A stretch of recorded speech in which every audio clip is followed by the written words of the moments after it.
네, 정치권 소식 알아보겠습니다. 잠시 뒤 국회 본회의가 예정돼 있습니다. 여야는 나란히 의원총회를 열어 쟁점 법안 처리 방안을 막판 점검했는데요. 네, 이번엔 국회로 가보겠습니다. 윤솔 기자 전해주시죠. 네, 국회입니다. 오후 2시 본회의를 앞두고 국회엔 그야말로 전운이 감돌고 있습니다. 여야는 나란히 의원총회를 열고 대응책을 논의했습니다. 대통령이 거부권을 행사하면서 국회로 돌아온 해병대원 특검법 재의결이 본회의 쟁점 중 하나인데요.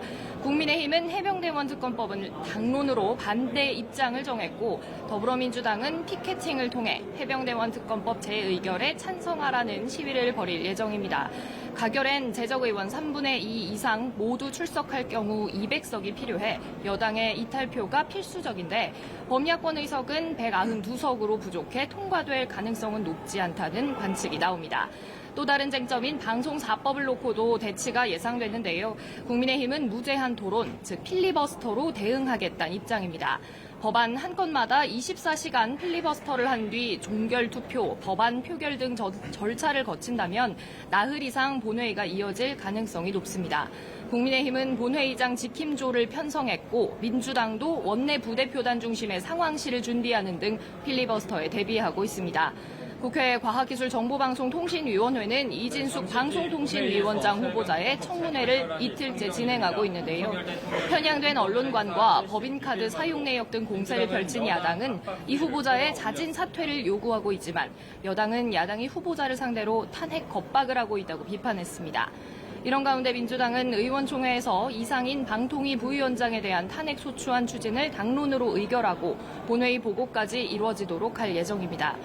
본회의에 보고되면 72시간 이내 표결을 해야 하는데 탄핵 소추안이 통과될 경우 이 부위원장의 직무가 정지된다는 게 민주당의 주장입니다. 네, 각 당 상황도 살펴보죠. 국민의힘 한동훈 신임 지도부가 첫 공개 회의를 열었죠. 어떤 메시지를 전했습니까? 네, 국민의힘 한동훈 대표는 오전 8시쯤 첫 최고위원 회의를 주재했습니다. 한 대표는 첫 최고위 모두 발언에서 당을 향해 변화와 통합의 메시지를 내놨습니다. 건강하고 생산적인 당정 관계와 금투세 폐지 등 민생 정책을 언급하면서 국민의힘의 미래를 위한 변화를 제시했습니다. 반면 야당을 향해선 더불어민주당이 주도한 해병대원 특검법의 반대 입장을 재확인하면서 국민의힘이 분열할 거란 얄팍한 기대는 착각이라고 쏘아붙였습니다. 한 대표는 이어 국민의힘 의원총회에 참석해 원내와 원외 힘을 함께 모아내자고 말했고 또 우원식 국회의장을 예방해서 전국을 잘 풀어나갔으면 좋겠다는 바람을 전했습니다. 한 대표는 대표 비서실장에 재선 박정하 의원을 임명했습니다.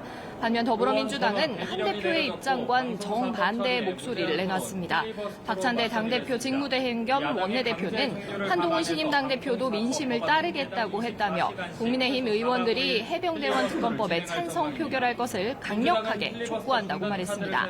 또 박 원내대표는 방송사법을 통과시키겠다고 강조하면서 여당을 향해 민주주의를 파괴하는 방송장악의 시도를 포기하지 않으면 독재 부역자라는 오명을 얻을 거라고 말했습니다.